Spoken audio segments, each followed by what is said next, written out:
Halachic thought experiment. So, if I were to give you two examples of laws governing the mitzvot that we keep, we have Pesach that's coming up, right? Let's give a Pesach example. One halacha is that when a person eats maror, they have to be able to taste the taste of the maror that they're eating. It can't be mixed in with any other food. You have to eat the maror straight up. If you can't identify the taste of the maror, then you haven't fulfilled your obligation. That's the one law, okay? The other law is that when you do a mitzvah that requires an object to fulfill the mitzvah, the object that you use should be aesthetically pleasing. So like the lulav that you buy should be a nice lulav, and you should have a nice mezuzah case for the mezuzah, and your tefillin should be, shaped geometrically, that it should be an even square, okay? What are the differences between those two halachas? Again, halacha number one, that the maror requires that you taste the bitterness of the maror, and the other halacha is that an object that is being used for a mitzvah should be aesthetically pleasing. What's the difference between those two halachos?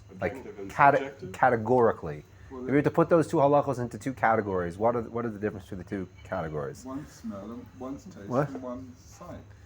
Okay, that's interesting. That wasn't my intention at all to divide them into those two categories, but that is true. Well, you're saying that think as abstract as you possibly can. Objective and subjective? What do you mean by that? It's objective that this has to be, you have to set up a situation where you're getting just the taste for this, and subjective is like, is this etrog mehudar? Okay, that's interesting. Okay, so I'll be fair, I'm really not giving a lot of information at all, so yes. You have another theory? Ones go together, so it's like just focus only Okay. on the taste of maror, and the other is like also focus on beauty.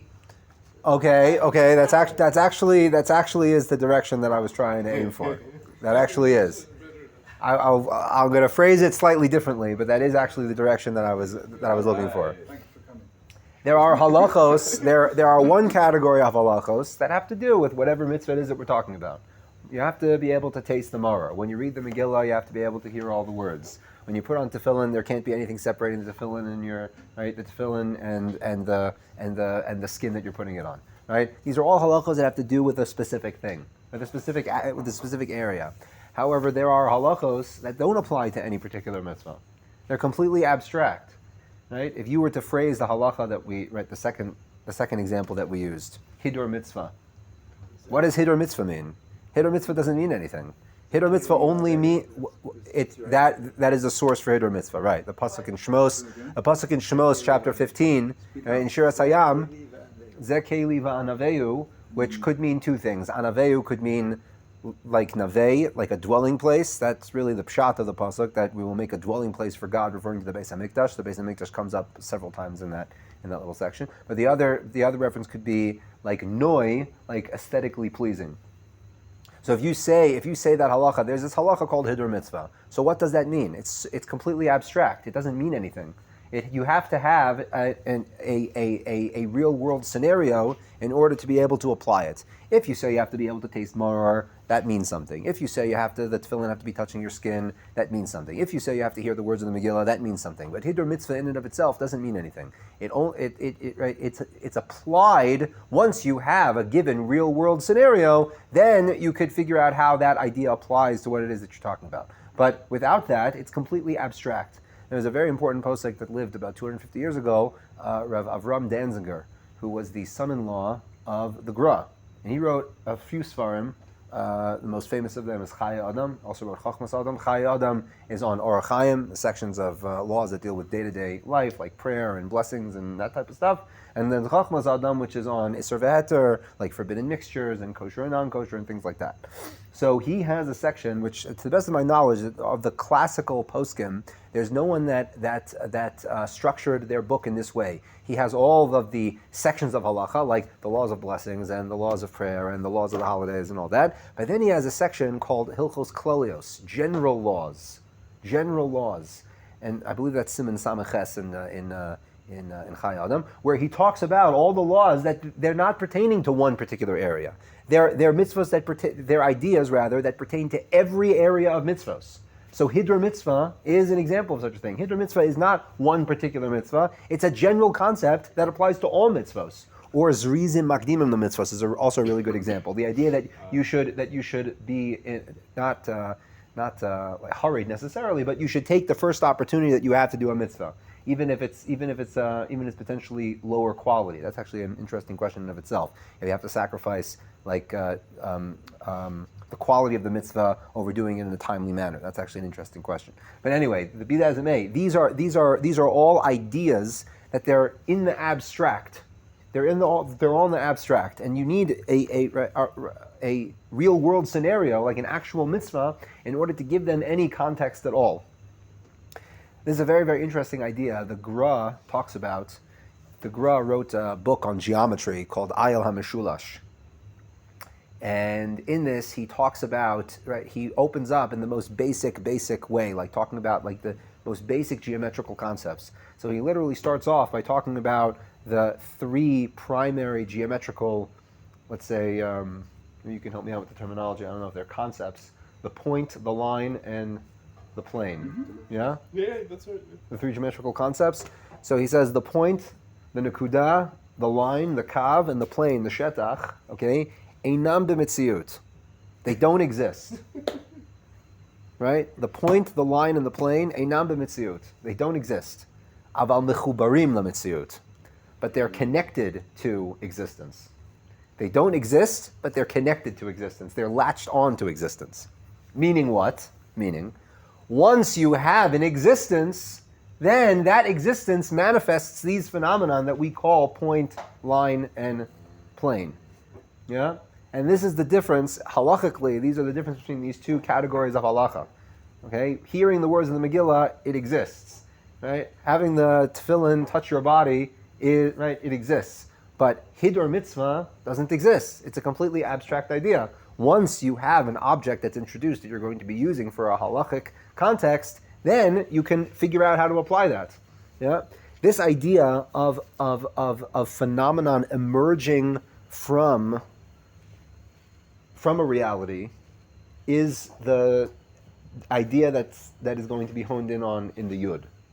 So this is by definition very abstract, right? It's the idea of what abstract means and how abstract is embodied only through the particulars.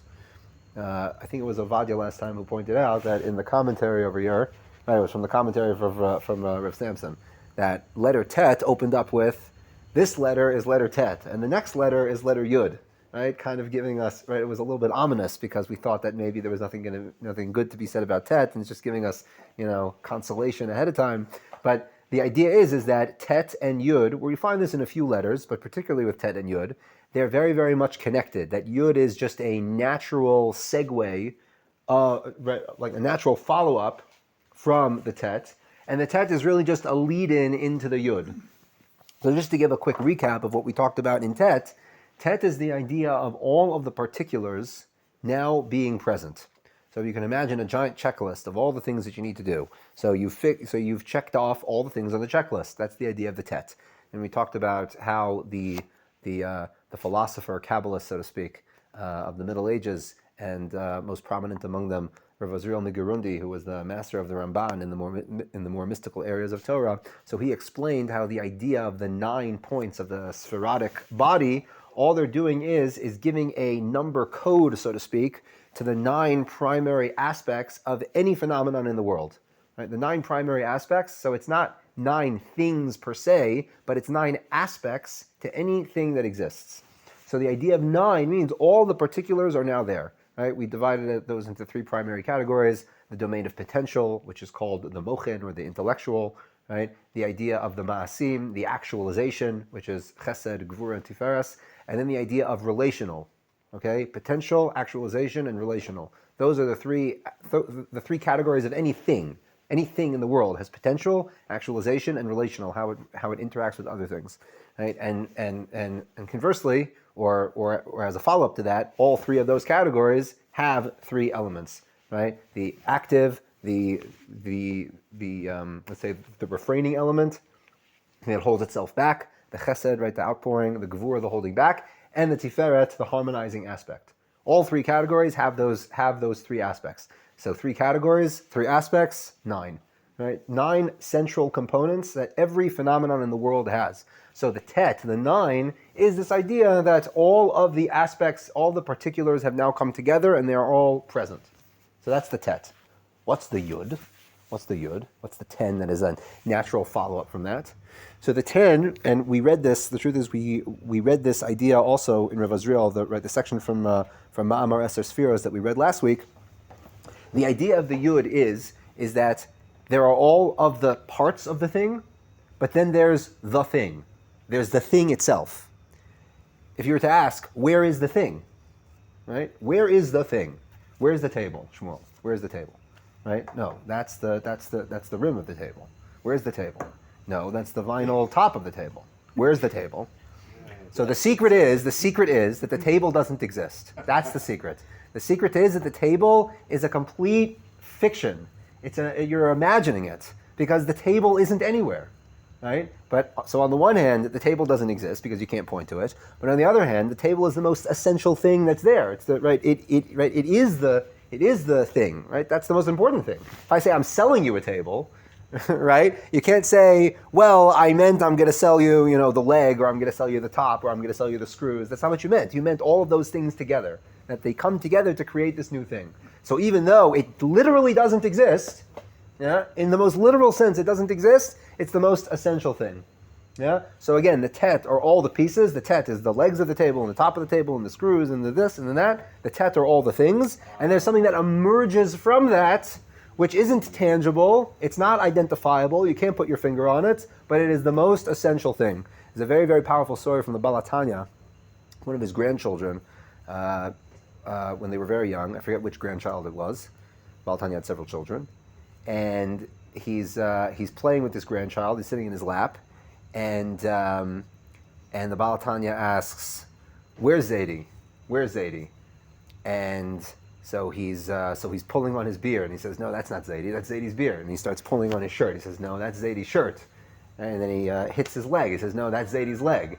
Right? So after a while, the kid gets bored and gets off his lap. And then the Baal Tanya is walking out of the room. Okay, and as he's walking out of the room, the grandchild calls Zaidi, and he turns around. Right, the Baal Tanya turns around, and the kid says, there's Zaidi. Meaning, there's a person there. Yeah, where's the person? It's not. You can't point to it.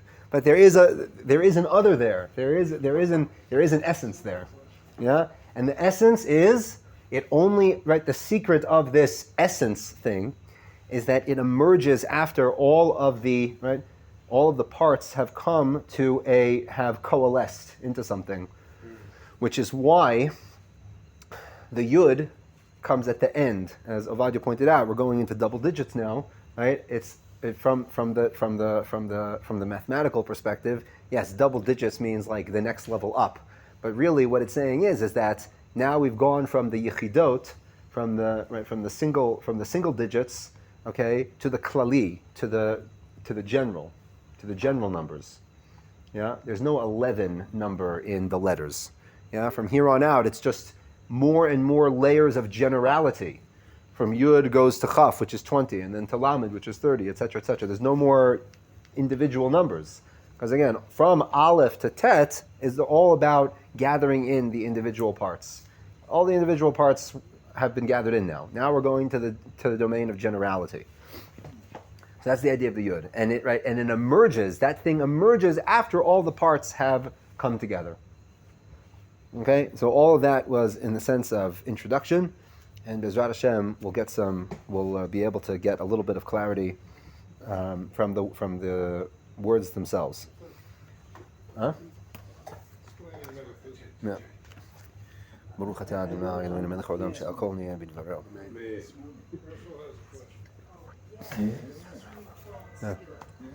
Tov, so it says Rav Kook. Yes. Herschel, yes. If all the things are together, then you'll have something. If all the things are together, Then you have something. So I don't understand what. Maybe he meant if you had like a bunch of like legs of the table. No, have you're correct in what you're saying. You do have something. If you're gathering together all the pieces, let's say you have 12 pieces. Okay, so you have 12 pieces, but you want to make something ostensibly with those pieces. Let's say this table has 12 pieces. Okay, so now you have the 12 pieces of the table. So good, now you have 12 pieces, and then you assemble them, and then now you have a table. They are assembled. What? Yes, so they're assembled. Great. So now I have a table. Yes, you do. I don't have pieces. I have a table. So the question is, what is the physical change in the world that makes the leg and the top and the screws? What is the physical change that makes those pieces become a table? There is no physical change. They're together.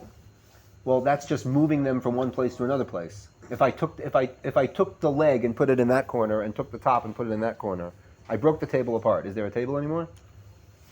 No. There's no table, right? So what makes it a table? The fact that it's all together. The fact that it's all together. There you go. So the fact that it's all together is the table.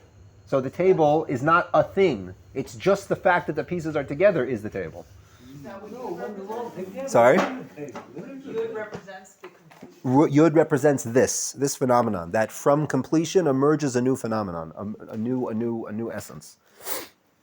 So says Rav Kook, Hamispar b'shleimuto, the numbers in their wholeness, b'hit achdutam, in their coming together, in their unification, shel hapratim kulam, of all the specifics, b'chlalutam kebereshit havayatam ba'acharitam, as they were in the beginning of their creation. Now we'll get back to this point. I was a little surprised that the commentaries that I looked at didn't hone in on this, but I think he's referring to something very specific. That's why I brought out the Chagiga. He said, in the same manner that they were in the beginning of their creation. Mitsuyan et tchunat hayud b'tzira hanakudati is embodied by the fact,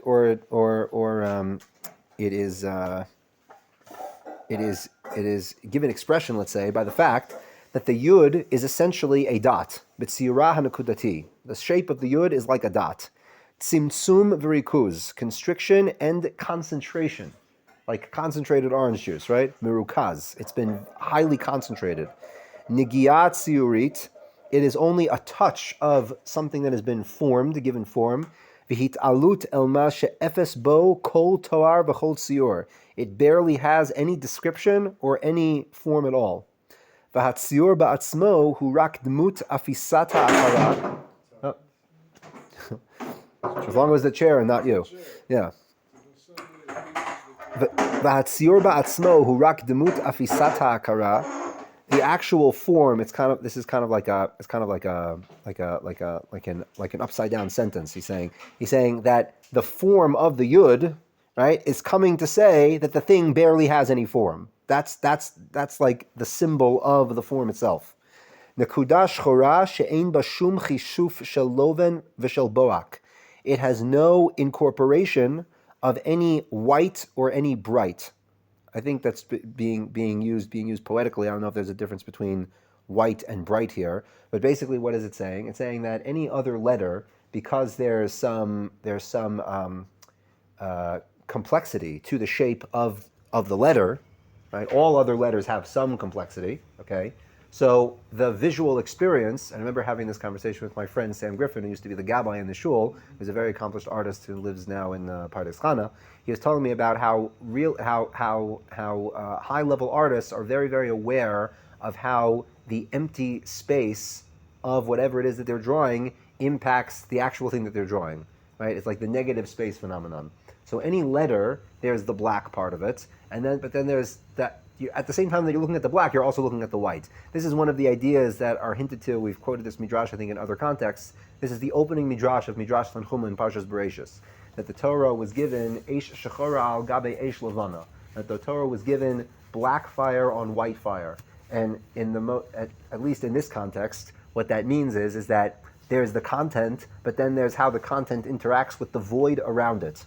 So the yud barely has any of that. There is no void around it because it's just a little dot. So it barely has any form that's interacting with the things outside of it.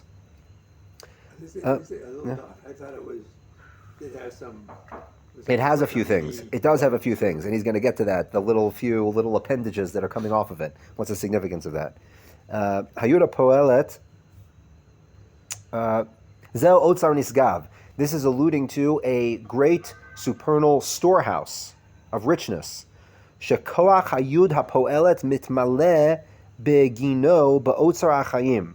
That the yud is like filled and saturated with this storehouse of life forces.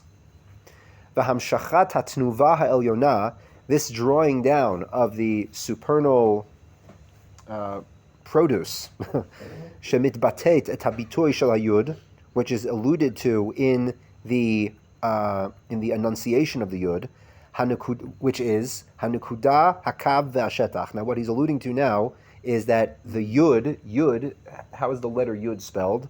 The letter yud is spelled yud, vav, and dalet.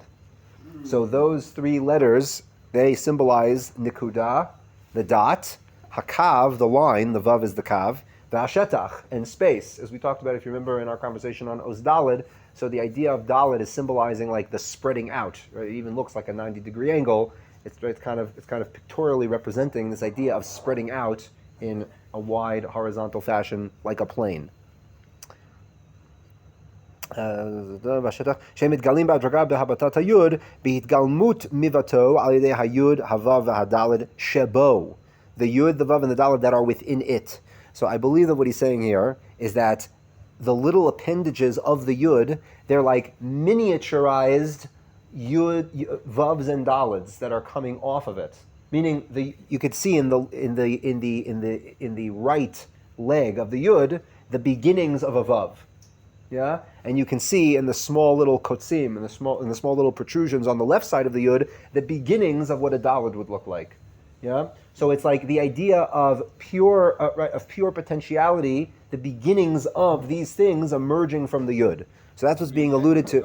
Sorry, The end of the dalet. the ends of the daled, the far left, right? Side. Yes, yeah. So it's like the beginnings of these letters.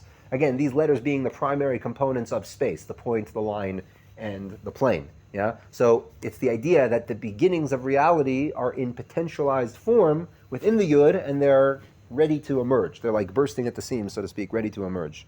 Morim sheholechet atzirim po v'nigashim kvar lahaglamat hamifalim. Right, that's literally what I just said. They're ready to form themselves in a way that they could be maf'il, that they can be active. Liyitzirot mafilav, to the forms in which they perform their function.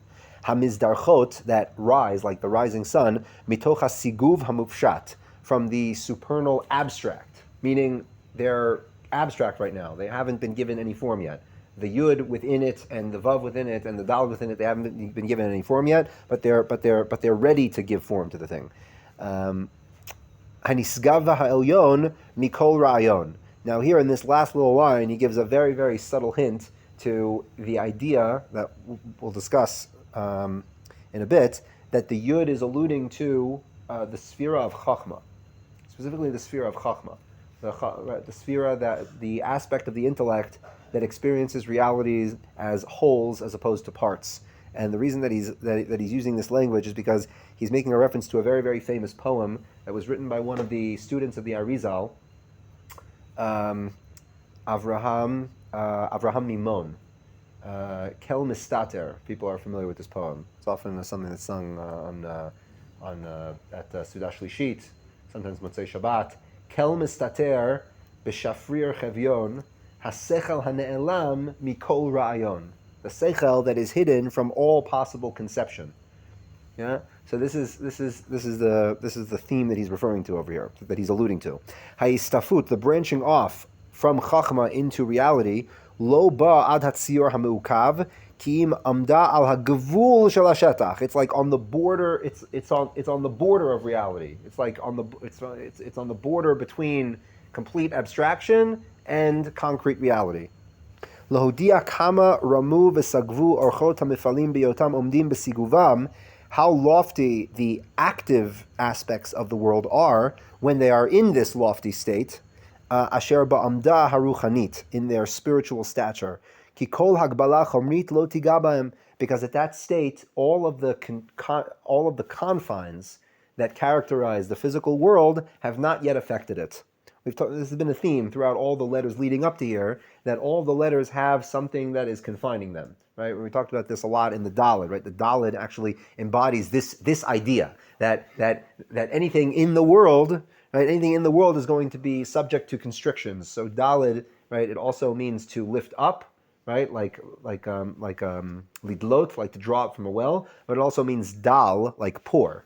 Yeah. So everything exposed to reality will have what to do. It has its skills and talents and capabilities, but it also comes with at the other side of the capability coin. The other side of that coin are the limitations. So the yud represents the fact that when they're in this state of pure potentiality, they haven't yet experienced the limitations that come with being in the world. Ki im b'maga hayoter dak v'kalush, right? They're touching reality with the slightest and most gentle touch. Hamit karev el ha'avaya hamugshama, which is drawing closer to concrete gashmi, like physical reality. Shetachtita hirak hashitchiyut hagvanit, that the bottom of it, I believe that's referring to like the bottom of material reality. Shemareh ha'ayin rakhu yachol leikasher bo avalot fisat hayad, right? It's only something that's able to be seen but not grasped by the hand. And I think that what he's saying is that the idea is that it's so small, right? The actual size of the letter is so small that it's like barely visible, but there's nothing to latch onto, so to speak. So just before we jump into the Perush, so I wanted to bring reference to this Gemara in Chagiga. It's not on the page that I thought it was, unfortunately. But basically, the Gemara in Chagiga famously gives a description of the process of the world coming into being. Now, the Ramban, in his commentary on Bereshis, he makes a distinction between the different words that are used to describe the creative process. Right? There's two primary words. Right? One is bara and one is asa. We usually translate it as create and to do. Right? God created and He did. Yeah. Asher asa. All of the malacha that God did. Right? Or you could say malachto asher bara. There's another place that describes the malacha that God created. So what's the difference? So the Ramban makes a very interesting claim, which at the pshat level it works very, very well. That there's a fundamental distinction between bara and asa. That bara means what we would call ex nihilo. It means something from nothing, right? It means that the thing completely didn't exist before. And asa means development of said bara, meaning once the bara has been created, so now there's a development of that creation. And this is alluded to most strongly in the final verse of chapter 1 of Bereshis, right? In the Parshas Vayichulu, God finished creating everything that He created, the heavenly bodies and the earth and everything, right? Kivo Shavas, because on that day, meaning the seventh day, God rested. Mikom malachto asher bara, Elohim la'asos. All of the malacha that He created in order to la'asos, in order to do. What does that mean? That He created in order to do, meaning God made a creation that His intention was that it would be further developed along. Part of that development had been started by God Himself, but He kind of passed the baton over to the world, that the world and primarily man would continue that asa process. Yeah, and the whole dynamic of the week versus Shabbat is that we tap into this process of creation and development. Like we're given the world to develop. Why is this relevant to our conversation? Because the idea is that the Gemara in Chagiga describes how indeed there was only one thing that could legitimately be called created, that it was created something from nothing.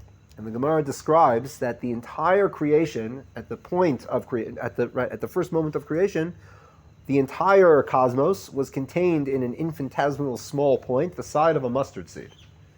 Yeah. And then that creation was expanded upon, until God told it to stop. Until God said, "You've expanded enough. That's it." Yeah. So the entire process of creation could be described as that. There was this small infinitesimal dot, and it expanded until God told it to stop. And that's one of the themes alluded to in the name Shaddai. Yeah. Sha'amarti la'olami dai. I told my world enough. Meaning, I said, "There's enough expanding. Right? It's time to stop expanding." Yeah. So there's this very powerful idea that the entire creation, all of existence, all of reality, is contained in the most infinitesimal dot.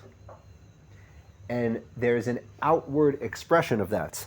I think we mentioned here in one of our earlier sittings that the word bara actually has two meanings that seemingly have nothing to do with each other. Bara means to create, as we just said, and bara also has the connotation of outside. Bara, right? Like Like there's the Mishnayos and then there's the Baraitot. The Baraitot are the teachings that they're outside, meaning they didn't make it in. They didn't make it into the canon. They're called Baraitot. They're out. Right? Barai, out, and Gavai, inside. So bara is a process of externalizing, so to speak, that which is already inside in the smallest, most infinitesimal space. And the yud embodies this idea.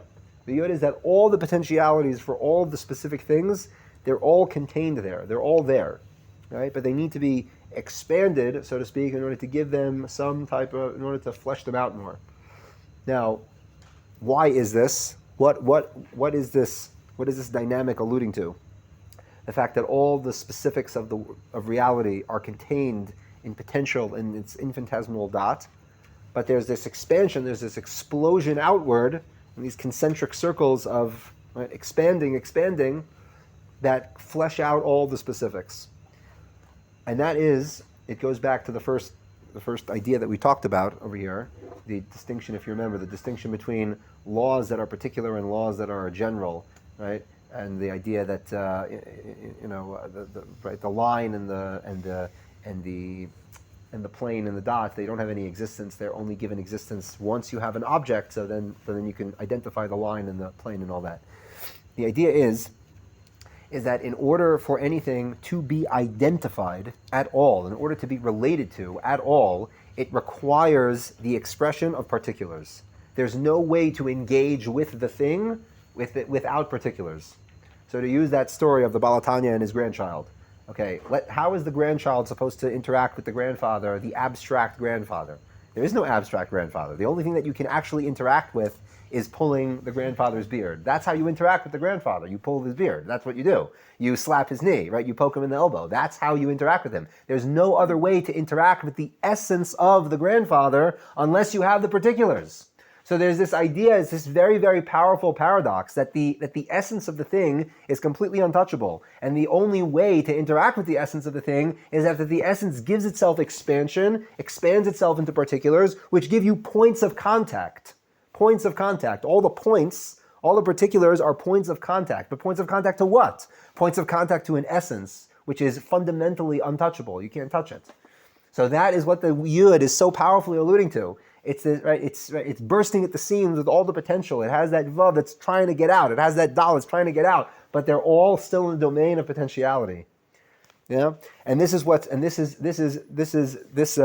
a segue into the idea that Rav Kook talked about, that he alluded to at least. Hanisgav ha'elyon mikol ra'ayon, that the idea of the yud is alluding to this place that is high above all conception, alluding to the sphera that we call chachma. Right? Chachma is, again, as we said before, and we've said in earlier discussions, chachma is the part of the intellect that perceives things as wholes. Yeah, meaning it is the attribute of chachma that allows you to know that a person is a person and not just an arm and a leg and a head and a torso put together. Right? It's like you can see reality in that way. You can see reality as just disparate parts. There are like optical illusions that kind of play on your mind in that way. Like if you look at it from one angle, it just kind of looks like disparate parts. But then if you look at it from another way, your mind automatically connects the dots. It literally connects the dots without actually drawing anything. But you now see the thing as a whole. Yeah. So the domain of chachma is the thing that sees things as a whole. The problem with chachma, again, this is not directly the topic, but just to highlight this for purposes of contrasting, so we can understand the concept. The problem with chachma is that it doesn't have the capacity for expression, meaning it doesn't speak. The right brain doesn't speak. This is a very interesting thing. People that experience issues, God forbid, with the left side of their brain, they're always incapacitated with attributes of speech. Yeah, the speech is a function of the left brain. Yeah, so the right brain, it has the essential grasp of reality, but it can't move beyond itself. It can't move beyond itself. So it's this very dichotomy which is expressed in the left-right brain, I don't want to say schism, but let's use a nicer word. Conjunction. There you go. Yeah. So it's right. So Yud is alluding to this attribute of Chachma. I'm just reading quick from the. It's like it's constant in the expanse. It couldn't if it tried. What? Move out. It can't if it tried. Correct. It doesn't know how. It doesn't know how to move beyond the the conception of wholeness, of essential wholeness. And because it can't, it has no way of interacting. Interaction, by definition, requires being able to move out of the domain of consciousness of the essential. That's what it requires, right? A really, really good example of this, by the way, is the social custom known as small talk. It's a really, really good example of this, I think. Why is that? Because it's by definition, you're engaging with things that have absolutely no meaning whatsoever. They're completely lacking in any significance at all. But the purpose of this little ritual is in order to show the person that you're able to have a normal interaction, right? That, right, the lacking of that, right, you're kind of projecting, you're signaling rather, right? You're signaling to the other person that, right, that there's an essence there that can be, right, that can be interacted with. Yeah. Anyway, so we're just reading a few lines from the parish over here. The first paragraph, Yud Mibchina Misparit. So commenting on the idea that Yud is the fulfillment of all the particulars, which makes 10. 10 is now klali, general, right? Haychidot echad ad tesha shoni ze mesamel et hamahut o ha'etzem sha'alav nosim pratei hadavar. This shift from the single digits to the double digits, right? It shows the shift from. Excuse me, I lost the place. Shoni ze mesamel et hamahut. Oh, ha'etzem sha'alav nosei pratei hadavar. Yeah, that the specifics, the pratim, they hold the essential thing, like they carry it. Lachos yesh tochnit tzeva kli, right? These are really things that we've talked about already, but just to read them in the words of Rav David, because I think they're good. He gives an example with a cup, right? A cup has specific qualities, right? There's the color of the cup, there's the material of the cup, right? There's the size, right? There's all these different aspects of the cup itself, right? But then there's the etzem, right? The etzem shenoseotam. Etzem zeh metuar be'emzaut ha'ot yud, right? This etzem, the idea of the essential thing itself, right? Regardless of any of the particulars or the descriptions of the thing, is embodied in the idea of the yud. This is actually a good point to highlight. Mibchinat sirit hayud hi nikuda. Right, as we've said before, right, the yud is this dot. It's this infinitesimal point that contains the potentiality for everything. Klomar asara kelim benekuda achat. There are 10 vessels contained in one dot. So what is he referring to when he says, right, the 10 vessels in one dot? So he's alluding to an idea that's brought in the teachings of the Arizal. And I think in other discussions we've talked about the idea that there are two, let's say, versions of reality, and they're always competing with each other. There's a constant. This is a schism, right? There's a constant schism between these two versions of reality. One is the olam that is called tikkun, right, the ordered world, and one is olam hato, right, the world of chaos. It's not that one is necessarily bad or good, right? One is more primal and energetic and right, less inclined to conscientiousness and order. And then there's tikkun, which is right, very orderly, very rigid. Everything is in its proper place, right? You can imagine that both nitiyot, both personality types, let's say, could have positive and negative applications. Yeah. So how the Arizal phrases it is that the fundamental difference in the structure of the olam hatikun, the ordered world, as opposed to olam hato, the chaotic world, is that in the ordered world, that you have 10 lights, meaning 10 attributes, right, the 10 sfirot, in 10 vessels, meaning each one has their own vessel. Each one has their own vessel. But in the world of Toh, in the world of chaos, so you have 10 lights, but they're all in the same vessel. They're in one vessel. Yeah? So you have 10 potentialities, but not each one of them are not being given their own mode, their own distinct mode of expression.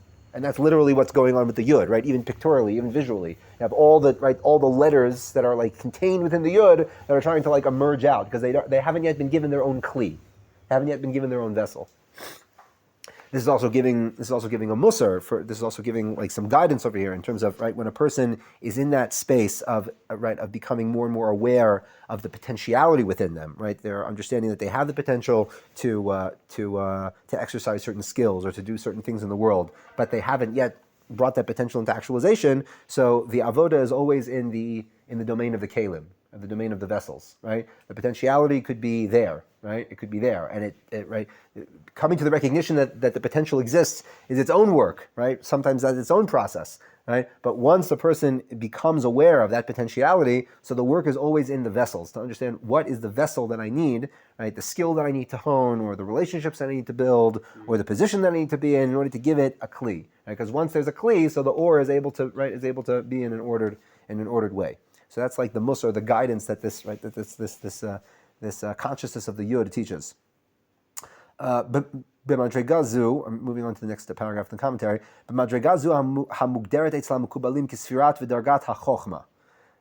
The space of the yud is always given the label of chochma. Anu tofsim et haolam b'tfisa klalit, which grasps the world with a general conception as opposed to a specified conception. She'ein ba pratim. There are no specificities. There are no specifics, and you can understand like this could be a problem. Why could it potentially be a problem? Because we talked about the table before, right?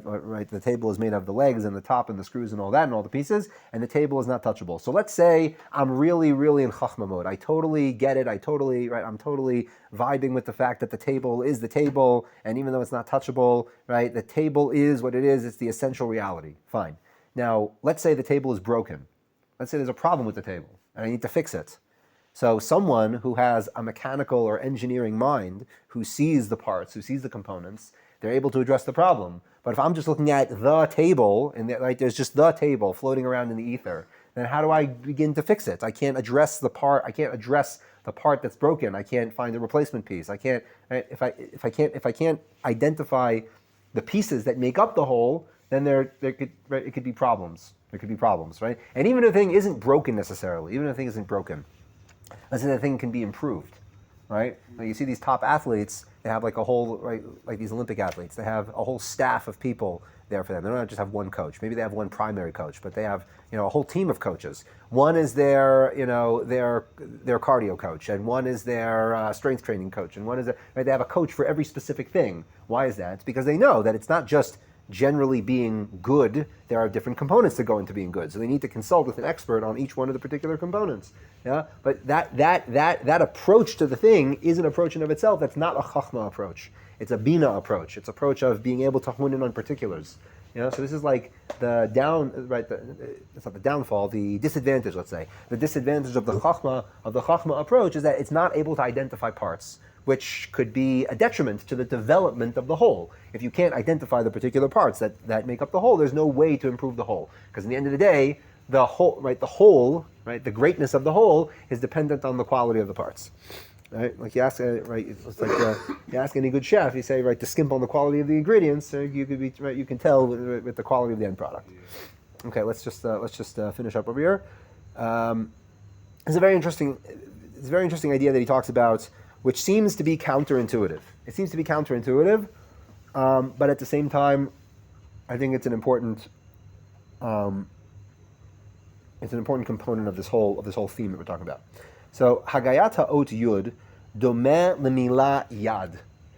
As we talked about, all letters in Lashon HaKodesh, they mean things. So yud is alluding to the word yad, hand. Okay.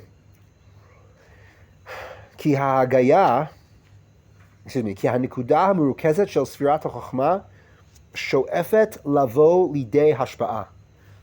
The chachma, the potentiality of chachma, the potentiality nature that characterizes chachma, is yearning in order to influence, to find influence, ubitui, and expression, the bechinat hayad, which is symbolized by the hand, shemovila lepuula, which is the part of the body that initiates all interaction and all movement.